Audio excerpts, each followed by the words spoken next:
Добрый день, уважаемые коллеги.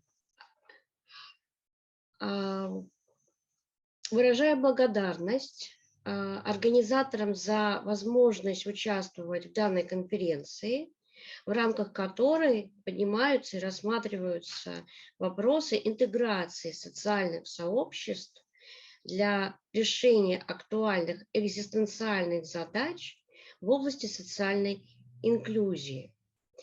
Я представляю город Санкт-Петербург Российской Федерации. Сама являюсь доцентом двух высших учебных заведений и также являюсь экспертом комиссии Общественной палаты Российской Федерации по доступной среде и развитию инклюзивных практик. Очень хотелось бы пожелать всем сотрудникам и участникам конференции, кто присоединяется для обсуждения этих актуальных вопросов, сотрудничества, дискуссии, обмена опытом и приятного, комфортного сотрудничества. Итак, я приступлю к своему докладу.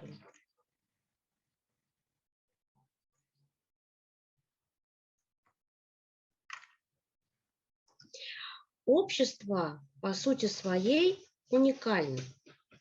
И уникально оно в своем многообразии, своей неповторимости и своих разнообразных возможностях.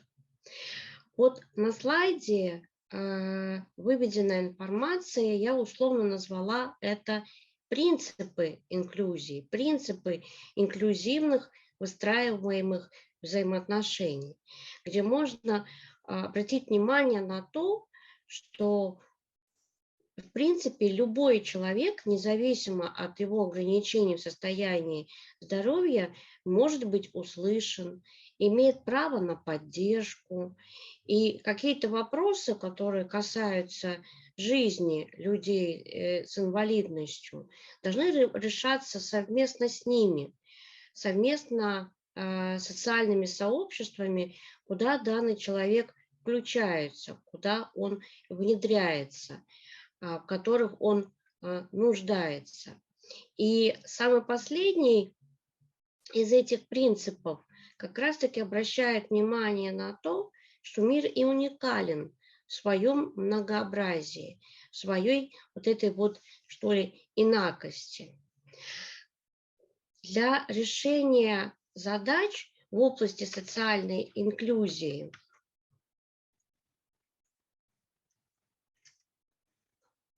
как правило, разрабатываются и внедряются те или иные инклюзивные практики. Под инклюзивными практиками понимается деятельность, направленная на выработку доступных, комфортных, информационных и безопасных, в психологическом контексте безопасных условий пребывания в том или ином социокультурном пространстве людей с инвалидностью. И деятельность эта осуществляется специалистами разного профиля. То есть специалисты разных социальных сообществ могут разрабатывать и внедрять какие-либо инклюзивные практики. Главная цель таких практик – повышение и реконструкция качества жизни людей с инвалидностью и предоставление им оптимальных условий для самореализации и самовыражения. Каждый человек, независимо от его состояния здоровья, имеет право быть принятым в том или ином социальном сообществе, быть реализованным и включенным в различные сферы жизнедеятельности. От чего же зависит тот факт, как разрабатываются те или иные инклюзивные практики? Конечно же, здесь встает вопрос об инклюзивной культуре. Есть общее понятие культуры человека или культуры в целом социального сообщества или культуры человечества. Так вот, оказывается, есть понятие инклюзивная культура, когда по отношению к тому или иному человеку с какими-либо ограничениями по состоянию здоровья, который, ну, будем условно говорить, в чем-то инак, в чем-то другой, не похожий на общее большинство, должна быть, в общем-то, осуществляться та иная инклюзивная культура, уважение. И в то же время должен выстраиваться с тем или иным человеком инклюзивный диалог, в рамках которого все равны и устанавливаются паритетные, равные отношения, независимо от того, у кого лучше состояние здоровья, у кого хуже состояние здоровья. Успешность инклюзивных практик зависит от совокупности факторов, как объективных, так и субъективных, и оценивается посредством определенных критериев. В данный момент критерии выведены на экран. Таким критериям сегодня можно отнести. И вот на первый план я все-таки долго размышляла и долго пыталась анализировать этот вопрос.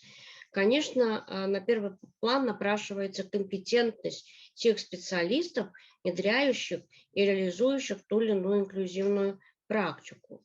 Тех специалистов, которые непосредственно пытаются каким-то образом улучшить эти условия доступности, условия качества жизни этих людей.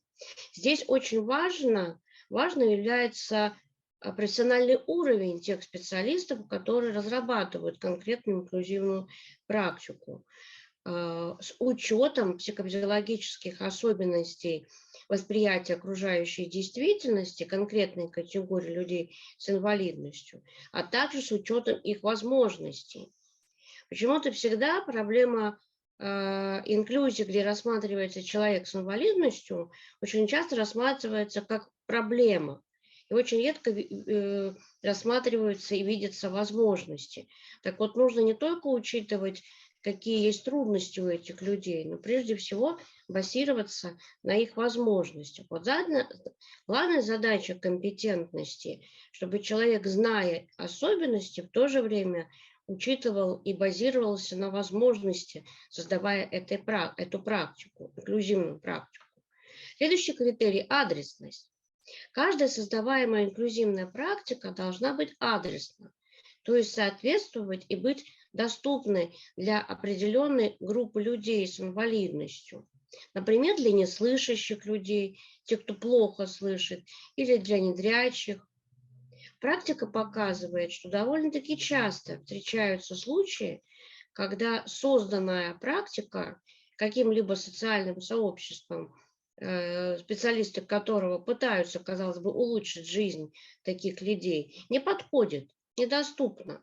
Например, для незрячего человека, поскольку она не учитывает его анатомофизиологических особенностей, а именно не учитывает нарушенных возможностей, а именно посредством зрения отразить ту или иную информацию.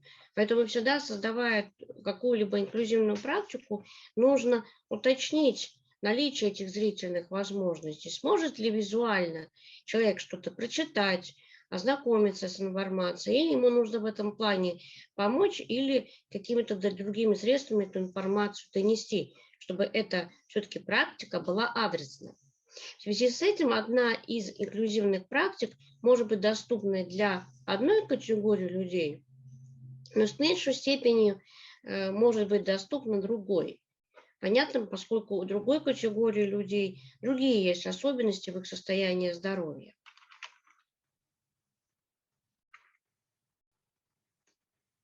Информативность – это еще один критерий. Каждая создаваемая инклюзивная практика должна предоставлять информацию для людей с инвалидностью и обеспечивать доступ к этой информации. Грош цена той инклюзивной практики, которая не устраняет этого информационного дефицита и не является полезной. Еще один критерий – комфортность. Инклюзивная практика должна быть комфортна при ее получении людьми с инвалидностью. Они не должны прилагать и затрачивать большие усилия, чтобы в полной мере воспользоваться подготовленной практикой, какими-либо материалами, каким-либо описанием чего-либо, какой-нибудь тактильной моделью, то есть копией какого-либо объекта в реалиях, но сделанной как тактильная модель, к которой можно подойти и потрогать, и прочее. Еще одним признаком комфортности пребывания людей с инвалидностью в социальном сообществе, в социальном пространстве являются этические аспекты, а именно отношения специалистов, авторов и в целом социального сообщества к получателям этой практики, к людям с инвалидностью. Порой практика наличествует, а само отношение к людям с инвалидностью представителей какого-либо социального сообщества некорректно и неграмотно. Оно сразу, в общем-то, оставляет эмоционально негативный оттенок при посещении или при пребывании того или иного человека с ограничениями в состоянии здоровья в данном социальном сообществе или в данном пространстве. И еще один критерий, самый, пожалуй, сложный – универсальный дизайн. Что же здесь имеется в виду? Каждая создаваемая инклюзивная практика должна быть по возможности универсальной, подходить всем, кто в ней нуждается. В то же время она должна не нарушать уровня комфортности остальных граждан. Ценность внедряемой компетентной инклюзивной практики и в том, что при ее реализации она может быть полезной абсолютно всем людям, в том числе и не имеющим никаких ограничений в состоянии здоровья. Но достичь это очень сложно, поскольку вроде бы мы должны учитывать какие-то особенности конкретной категории людей, но вот поэтому и нужно озадачиться так, что, может быть, создаваемая инклюзивная практика для незрячих, для неслышащих была доступна всем, и слышащим, и видящим, и даже, может быть, расширила бы их возможности при посещении какого-либо пространства, и, может быть, даже их не заинтересовала. Поэтому это самый сложный критерий. Но это возможно. И завершая в целом свой такой анализ инклюзивных практик, об этом можно говорить очень много, но у нас все-таки лимит наших выступлений. И цель в целом, да, явление инклюзии скорее не ограничивает человеческое сообщество, а наоборот, расширяет его возможности.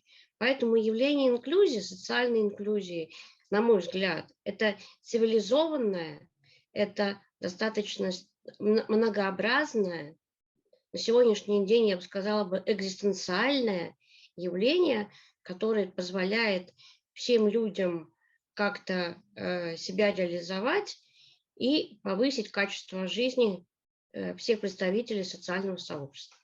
Благодарю за внимание.